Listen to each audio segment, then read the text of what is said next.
नमस्कार। प्रस्तुत है आज का चिंतन। हर एक को बच्चों से प्यार करने वाला इंसान बनना चाहिए। आप निश्चित मानिए कि आपका प्यार बच्चों की आधी से अधिक बीमारियों को दूर करने में सक्षम है। प्यार एक परम औषधि है। बच्चे को इसकी महती आवश्यकता होती है। बच्चों के अधिकांश रोग अपनी ओर आपका ध्यान खींचने की उनकी मासूम कोशिश होती है।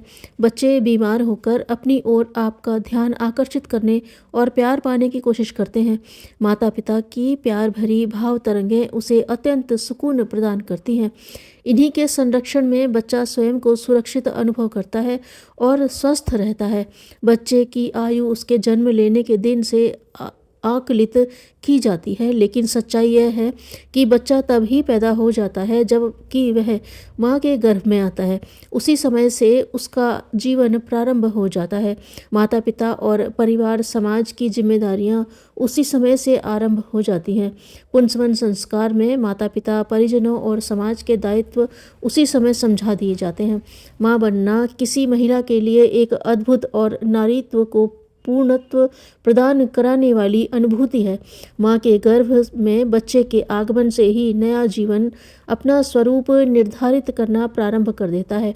एक ओर तो एक शिशु के जन्म की तैयारी में माँ का संपूर्ण देह तंत्र सक्रिय हो जाता है। इसी के साथ एक माँ के जन्म की भी तैयारी प्रारंभ हो जाती है। बच्चे के जन्म के साथ ही माँ का भी जन्म होता है। गर्भधारण करने के उपरांत से ही दोनों को अत्यंत प्यार की भाव संवेदनाओं और मानसिक संतुलन एवं प्रसन्नता की आवश्यकता होती है। गर्भ में रहने वाले शिशु को स्पर्श और चूम कर उसे प्यार तो नहीं दे सकते, लेकिन बच्चे की बनने वाली माँ के साथ जैसा व्यवहार किया जाता है, जैसा वातावरण उसे उपलब्ध कराया जाता है, उसका अत्यंत गहरा प्रभाव शिशु के जीवन पर पड़ता है। इस दौरान माँ और बच्चे के बीच जो स्नेह सौजन्य भरा संबंध रहता है, वैसा जन्म के बाद भी नहीं बन पाता। गर्भावस्था में जैसा संबंध रहता है, उसका प्रभाव बच्चे के व्यक्तित्व के निर्माण में महती भूमिका निभाता है। बच्चे का शिक्षण तो गर्भावस्था में ही प्रारंभ हो जाता है। गर्भस्थ शिशु को और नवजात शिशु को क्या भोजन दें, इसको विशेषज्ञों ने बहुत जटिल बना दिया है। नए नए उत्पादों की बिक्री के लिए आकर्षक विज्ञापन बच्चों के अभिभावकों को सत्य मार्ग से भटका देते हैं। सच्चाई यह है कि बच्चे की भूख मिटाने के नाम पर हम अपनी भूख मिटाने का प्रयत्न करते हैं। डिब्बों में बंद आहार यही काम कर रहे हैं। ये भोजन बच्चे को अच्छा पोषण प्रदान नहीं करते, बल्कि बच्चे की प्राकृतिक रूप से जीवन जीने की शक्ति को ही मिटाने का काम करते हैं। सामान्य शाकाहारी भोजन में वह सब कुछ उचित मात्रा में और सुरक्षित रूप में होता है जिसकी आवश्यकता गर्भस्थ शिशु, नवजात शिशु, गर्भवती एवं माँ को होती है, जो उन्हें स्वस्थ बनाने में समर्थ होती है। बच्चों को पोषक तत्व माँ के द्वारा पहुँचते हैं। माँ एक यांत्रिक उपकरण नहीं है जो भोजन ग्रहण करने, पचाने और शिशु को उपलब्ध कराने का ही काम करती हो। माँ एक जीवंत इंसान है जो अपने बच्चे को स्वस्थ रखने के लिए स्वयं भी स्वस्थ रहती है। अतः आवश्यक यह है कि उसका आहार इतना पोषक तत्वों से भरपूर होना चाहिए जो एक पेट से दो जीवों की भूख मिटा सके। इसके लिए ताज़ा प्राकृतिक शाकाहारी भोजन से अच्छा कोई भोजन इस दुनिया में नहीं बना।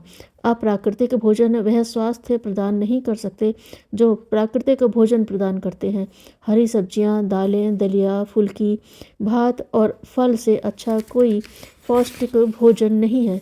यदि गर्भवती माताएं यह सब ले रही हैं तो बच्चे को किसी विटामिन, खनिज, लवण और शक्तिवर्धक टॉनिक की आवश्यकता नहीं रहेगी।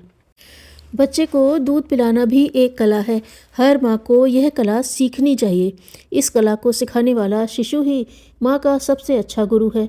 वह स्वयं बतलाता है कि माँ के लिए और स्वयं हमारे लिए सबसे सुविधाजनक स्थिति क्या हो सकती है, जिससे आपकी कमर पर अधिक बोझ न पड़े, शिशु को श्वास लेने में परेशानी न हो, दूध उसके गले में उतना ही पहुँचे कि वह संभाल सके, दूध निकालने में उसे इतना जोर न लगाना पड़े कि माँ को पीड़ा होने लगे।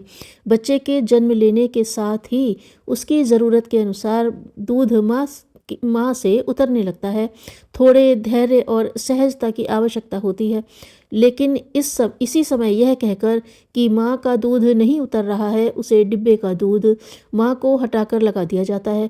सभी कंपनियां यह सूचना डिब्बे पर लिखती हैं कि माँ के दूध से अच्छा कोई शिशु आहार नहीं होता है। इस बात को माताओं को भी अच्छी तरह समझ लेना चाहिए। बच्चे को माँ का दूध अमृत के समान है, जो केवल पोषण ही नहीं वरन प्यार, स्नेह, दुलार, संस्कार सब कुछ प्रदान करता है। उद्दंडता और अनीति के मार्ग पर चलने वाला दुख पाता है।